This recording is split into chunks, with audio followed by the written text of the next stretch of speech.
చూడని ఇంత హాయిని మరిచిపోదు మనసు. ఒదిగి ఉండి నీ వాకిటిలో బదులు కోరి నే నిలుచున్నా. దారి తెలియని చీకటిలో వెలుగు చూసి కాదంటానా. ఊరించి ఇది ఏ మాసం?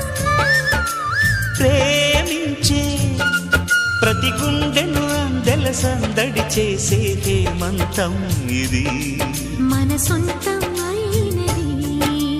కిలకిల నవ్వే కోయిల కోసం వచ్చింది మధుమాసం. మిలమిల